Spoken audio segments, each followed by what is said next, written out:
Hi, it's Dave here again from Courtyard Homes, and today on episode 3 from the horse's mouth, we have got the beautiful Emily from the beauty room.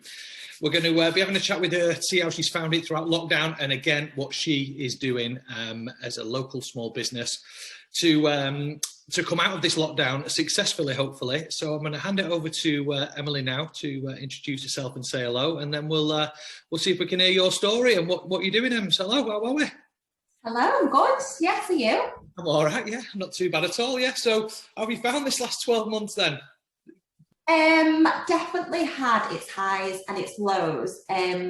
So obviously like last March when we got put into a lockdown, well, we actually went in the week before everyone else. So I had to take the choice to just close my business a week before everyone else with Albie because he was classed as high risk at the time. Yeah. So I mean, yeah, no one knew what was happening. So I just shut down, and the boys were off school. And we just tried to make the most of, the situation. And we felt really lucky that we were just being told, stay at home. It's not that hard. So we just made the most of it. The weather was so good last year. So we just, amazing. Yeah, we spent a lot of the time in the garden. And we at the beginning, I just thought, oh, it's going to be a few weeks. And I thought, oh, maybe it'll go on, another month. We just tried to make the best out of the situation, and we did enjoy the first lockdown. We did. It must have been financially tough. I mean, obviously you've had to close down your business, which I know you've just spent an absolute fortune kitting out. I've seen Emily's beauty room, and it's amazing. It's a big self-contained unit.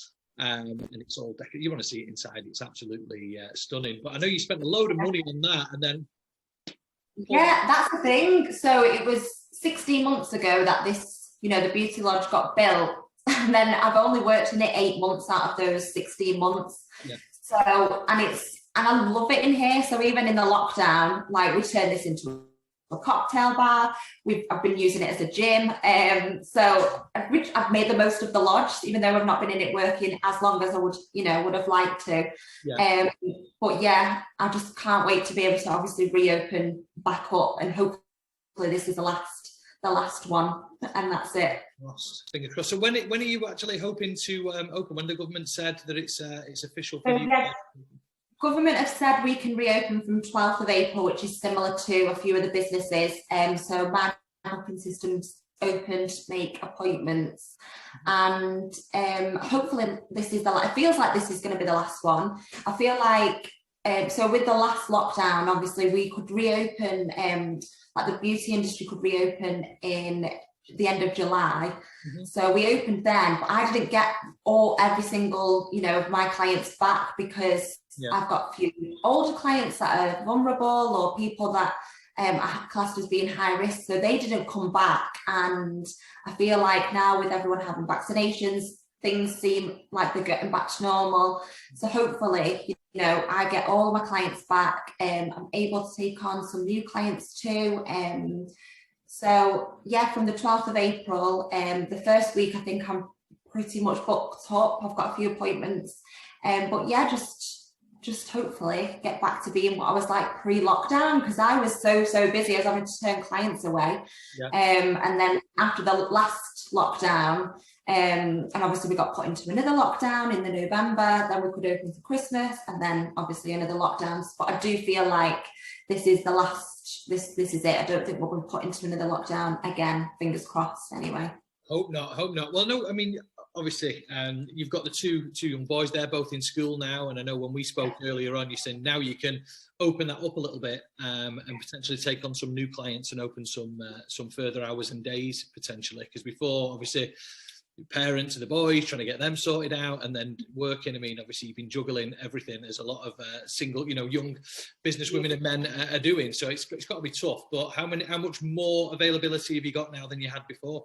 Yeah, so I can, so my youngest Teddy, he's only just started school in September, and he's always have Mondays and Tuesdays off with him. Yeah. So I will be working 5 to 6 days a week, and I'll be I always do 2 late nights anyway. So Wednesdays and Thursdays are my late nights that I work. and then a Saturday, work every other Saturday.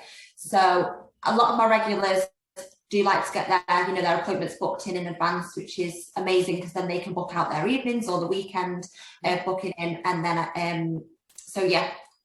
Tuesdays, Mondays I've been out working, whereas I didn't before, and then every other Saturday, which I can do now as well. Okay, perfect. And what safety measures have you got in place at the moment or continuing with when the clients come in? I think it's obviously pretty important now when we're going to obviously come out of this lockdown. I think there's still a few people, maybe a lot of people, who are potentially going to be a bit cautious about going into maybe salons and that. So just to put people's minds at rest, what measures have you got in place there to So same as with the coming out of the last lockdown. So before any clients come in through the door, they walk past the doors around the back of the lodge, and I've got a toilet and a hand basin to wash the hands in. So they will wash the hands before they come and see me.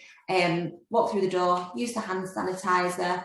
They'll be wearing a mask still, so will I. And I mean, I was saying to you before, the beauty industry is, it's one of the cleanest places you could go. Like having a treatment done with me, everywhere is spotless. It's cleaned within an inch of its life. And all of my tools have to be disinfected anyway. So nothing's really changed on that side. It's obviously more PPE, which is what we had in, last year anyway, when we came out of the lockdown. So exactly as the same as coming out of the last lockdown. I'll be wearing all my PPE, and the clients will be washing their hands before they come in. But obviously all my tools, they'll be disinfected anyway, same as what they were pre-lockdowns. So very, very clean and nice and safe. And obviously it's only a one-on-one treatment. There's no one else that works here. No clients will pass each other by because I have to book out 15 minutes in between each client to literally blitz and clean everywhere. Really, really safe, which is what my clients love, which is nice. Yeah, of course it is. Okay, so for the people that are not aware of the beauty room, what treatments is it that you offer? So I do HD brows, I do normal brow treatments, I do lash extensions, gel nails, and spray tans. Spray tans, okay. And so we pretty much wrap this up now. And how can people get hold of you, Emily? How can people get onto your booking system and see what it is that you do, your Instagrams or socials? Yeah, so I have Instagram, which is show your nails, and then I have my Facebook page, which is under the Beauty Room Culcheth, but I'll send the link for booking in any appointments, so you can make appointments booking online, which is super, super easy. And that's how you'd make an appointment with me. Okay, cool. And I suppose on Instagram as well, you've obviously got a lot of your previous clients, and you can see what type of things that you do. Yeah, before this last lockdown, actually, like last year, I was using my Instagram loads to just interact with clients. I was posting like tutorials on doing like different nail designs, and I did complete some masterclasses myself and workshops just to like better my skills. And I did use Instagram a lot, and then this lockdown, obviously homeschooling with 2 boys full time, I was like, no, came off Instagram a little bit, but now they're back in school, I will be on Instagram a lot more. So obviously clients that like to have the nails done and have nail art, go on there and have a little look and see what I do. Perfect. Okay. Well, that's brilliant. Well, we can wrap it up now. Do you know what? You are guest number 3 on my little podcast. I didn't know how well it was going to go or not.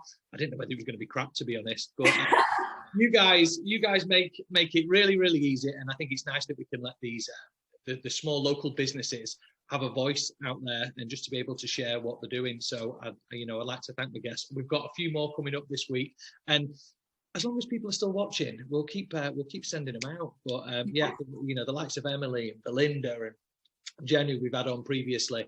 Thanks very much. We've got some more coming up soon. So please stay tuned. As always, I'm going to put all of the details for Emily and her contact details on the post when you guys see this. But thanks again for watching. And Emily, I wish you the best of luck this coming year. Thanks very much. Thank you. All right. Bye. Cheers. Bye.